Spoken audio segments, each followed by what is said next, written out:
नमस्कार, मैं संजय प्रसाद और आप देख रहे हैं India news media Lohari times. आपको बता दूं, संघ प्रदेश दादरा नगर हवेली में रामानंदाचार्य नरेंद्राचार्य जी का समस्या के ऊपर समाधान मार्गदर्शन समारोह का आयोजन किया गया। इस आयोजन में भक्तों ने साधक दीक्षा ली, हजारों के तादाद में श्रद्धालुओं ने दर्शन किए एवं अपनी अपनी समस्याओं का समाधान भी पाया। नरेंद्राचार्य जी ने भक्तों को मूल मंत्र दिया, कहा कि तुम जियो और दूसरों को जीने में सहायता करो। इसी मंत्र के साथ कई अमृतवाणी नरेंद्राचार्य जी ने भक्तों के लिए कहा। देखिए इस पूरी खबर को। पूरा धरातल पवित्र हो चुका है। मानव कल्याण के लिए, समाज कल्याण के लिए, लोगों के विकास के लिए, सनातन धर्म की रक्षा के लिए क्या उपदेश, क्या मैसेज देना चाहेंगे? हम जगत गुरु रामानंदाचार्य दक्षिण पीठ नानी धाम के आचार्य है नरेंद्राचार्य। हमारे भगवान आद्य जगत गुरु रामानंदाचार्य जी ने कहा था कि जात पात पूछे न कोई, जो हरि का भजन करे वो हरि का भजन। ऐसा उनका संदेश है और वो संदेश पर उनका विशिष्ट अद्वैत सिद्धांत है। वो सिद्धांत के तौर पर ये कार्य चालू है कि जो सामान्य भक्त लोग हैं, सामान्य जो लोग हैं हिंदू धर्म के, वो बिखरे हुए हैं, उनको संगठित करना और उनका सुख दुख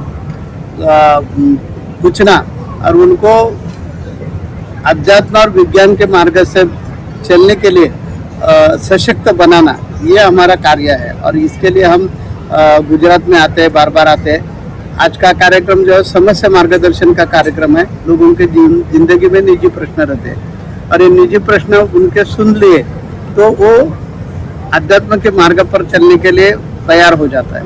निजी प्रश्न से वो अंधविश्वास में फंसने की ज़्यादा शक्यता है और ईसाई मिशनरी ये अंधविश्वास का फायदा उठाकर, उनका अज्ञान का फायदा उठाकर हिंदू धर्म के लोगों को धर्मांतर करवा के हिंदू धर्म को खत्म करने के लिए काम कर रहा है। जब हम ये काम हिंदू धर्म जो है वो घर वापसी का कार्यक्रम हम करते थे, हमारे ध्यान में आता है ये लोगों का घर वापसी धर्मांतर क्यों हो रहा है।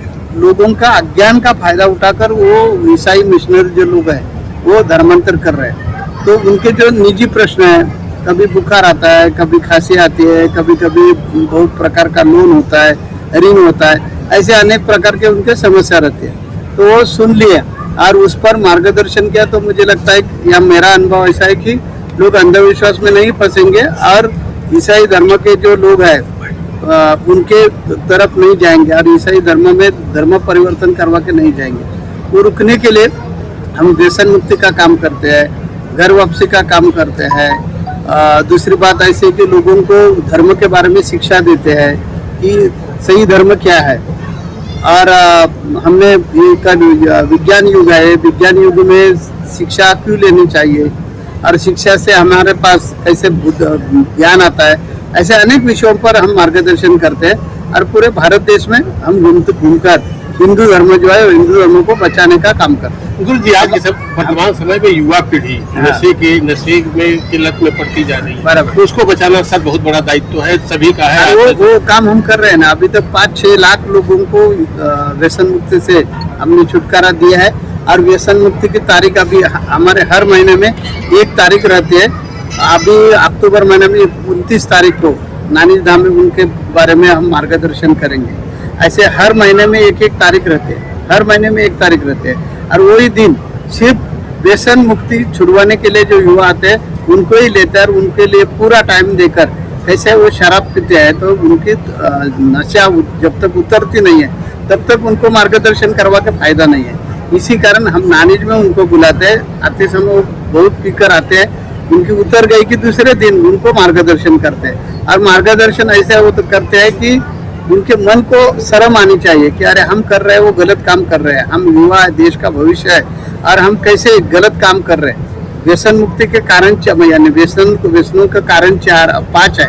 उसमें से पहला कारण व्यसन क्यों करना चाहिए बहुत युवा को मालूम नहीं, इसी कारण करते हैं। दूसरा कारण है फैशन, अरे औरत लोग भी व्यसन करते तो हमने किया तो क्या बिगड़ता है, ये दूसरा कारण है। तीसरा कारण उनको लगता है कि टेंशन आ गया है कि व्यसन करना चाहिए तो टेंशन कम हो जाता है, ऐसा उनके मन में रहता है। चौथा कारण है संस्कार। हमारे माँ बाप, हमारे चाचा भतीजा वगैरह रिश्तेदार जिम्मेदार जो लोग हैं उन्होंने शराब पी तो उसका भी संस्कार का परिणाम हो जाता है और डर नहीं पा रहती। और 5वां कारण है दोस्त का संगत। जो सहवास है वो सहवास के कारण से लोग शराब पीते हैं। तो ये 5 कारणों के वजह से युवा आज व्यसनी बन रहा है। तो व्यसन से कैसे नुकसान होता है, शरीर का कैसा नुकसान होता है, खुद का नुकसान कैसा होता है, आर्थिक परिस्थिति का नुकसान कैसा होता है, परिवार का नुकसान हम कैसे करते हैं, हमारे आगे आने वाली जो पीढ़ी है उसका नुकसान हम कैसे करते हैं, वो हम समझाते हैं। वो उनको समझ में आ गई कि वो खुद बोलते हैं कि हम शराब छुड़वाएंगे। अभी तक हमने 5-6 लाख लोगों की शराब छुड़वाई। गुरु जी, इस शिविर में भी हजारों की तादाद में आए हैं, सब श्रद्धालु साधक आए हुए हैं, सबकी कोई न कोई समस्या है। सभी लोगों उस समस्या के निवारण के लिए आपके चरणों में आपका आशीर्वचन सुनने आए। उनका किस तरह से लोक कल्याण होगा, क्या किस तरह से मूल मंत्र देना? हम आज उनको बोलेंगे कि 10 मिनट निकाल कर भक्ति करो। भक्ति मेरा कहना है मन का कसरत है। हम जब मन को कसरत लेते हैं तो हमारा मन मजबूत होता है, अंदर से हम स्ट्रांग होते हैं। जिंदगी एक प्रवास है और ये प्रवास में हमें सुख दुख मिलने वाली है। जैसा प्रवास करते समय कभी रास्ता सीधा मिलता है, कभी टेढ़ा मिलता है, कभी खड्डे मिलते हैं, वैसे जिंदगी का प्रवास है। जन्म के स्टेशन से हम मृत्यु के स्टेशन तक जो प्रवास करते हैं इनका नाम है जिंदगी। तो ये जिंदगी में हमारे हाथों से गलतियां होती है, उस वजह से हमें प्रॉब्लम आता है। तो ये प्रॉब्लम से छुटकारा कैसा मिलवाना चाहिए? तो मेरा कहना है 10 मिनट निकाल कर भक्ति करो और मन की कसरत करवा कर हमारे में संयम बढ़ाना चाहिए, समय सूचकता बढ़ाना चाहिए, दृढ़ता बढ़ानी चाहिए, सोच समझकर निर्णय करने की क्षमता बढ़ानी चाहिए, नेतृत्व करने का गुण बढ़ाना चाहिए, खिलाड़ू वृत्ति हमारे में जो है वो विकसित होना चाहिए। वो ये कसरत करवा के सब गुण अंदर हमारे छुपे हुए हैं वो विकसित होते हैं और वो विकसित हो गए कि हर व्यक्ति आपका खुद का डिसीजन सही लेते हैं। और ये प्रयोग करवा के मैंने करोड़ों लोगों को उसकी अनुभूति दी है। आज इतनी जो भीड़ है उसमें से बहुत लोग आपको मिलेंगे कि महाराज जी का हम जो मार्ग है वो मार्ग से गए, आज हम सुखी है, समाधानी है। ऐसे लोगों के मुख से आपको सुनने को मिलेगा। धर्म के प्रति क्या संदेश देंगे गुरु जी? ऐसा धर्म बच गया तो हम बचने वाले। मेरा संदेश है कि हिंदू धर्म खतरे में है और हिंदू धर्म बचना चाहे तो सभी हिंदुओं में एकता हो।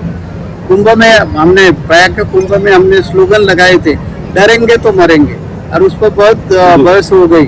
तो हिंदू लोगों ने डरना नहीं चाहिए, आपके धर्म के बारे में स्वाभिमानी रहना चाहिए, संगठित रहना चाहिए। जात पात में जो राजनीति वाले लोग हमें जात पात में बांटने का, आरक्षण का लालच दिखाकर, गाजर दिखाकर जो बांट रहे हैं वो नहीं बांटना चाहिए, क्योंकि पूरे विश्व में हिंदू धर्म के लोग ये सिर्फ भारत देश में ही है। और ये भारत देश में राजनीति करवा कर ये राजनीति वाले लोग जो है, जैसे इंग्रेज ने जाते समय घोड़ा और झोड़ा करवा के हमारे इधर झगड़ा लगा कर गए, पाकिस्तान और भारत दोनों भी, आज का पाकिस्तान आज का भारत, ये दो देश पहले एक थे और स्वराज्य मिलवाने के लिए दोनों भी लड़ रहे थे। और स्वराज्य मिलना चाहिए, स्वराज्य मिलना चाहिए। जाते समय इंग्रज ने क्या किया कि अरे आप मुस्लिम हैं, आपका अलग देश चाहिए, और ये हिंदू है, इनका अलग देश चाहिए। ऐसे जैसे ये करवा के निकल गए, वैसे ये राजनीति वाले लोग आरक्षण का गाजर दिखाकर, आरक्षण का भूलभैया दिखाकर हमारे लोगों को तोड़ रहे हैं। तो लोगों ने क्या करना चाहिए, जात पात में न फंसकर आर्थिक स्थिति पर आरक्षण मांगना चाहिए। जात पात पर आरक्षण मांगा तो ये हिंदू धर्म कभी भी बचेगा नहीं। और हिंदू धर्म संगठित नहीं रह गया तो मुस्लिम और ईसाई लोग तैयार है कि हिंदुओं का कन्वर्शन कैसा करने का। ईस्वी सन 1300 सालों में आद्य जगत गुरु भगवान आद्य जगत गुरु रामानंदाचार्य पैदा हो गए, तब बादशाह तुगलक था। उन्होंने ऐसे जोर जबरदस्ती पे तलवारी के नोक पर उन्होंने हिंदू धर्म का कन्वर्शन करवाया। वैसी स्थिति आने वाली है। आज हम ये जात के आरक्षण के वजह से आमने सामने दोनों खड़े हुए हैं और ऐसी स्थिति खराब आ जाएगी कि हिंदू धर्म के दो जाति एक दूसरे का मुर्दा पाड़ने के लिए, खून करने के लिए, उनका खून चूसने के लिए तैयार होने वाले।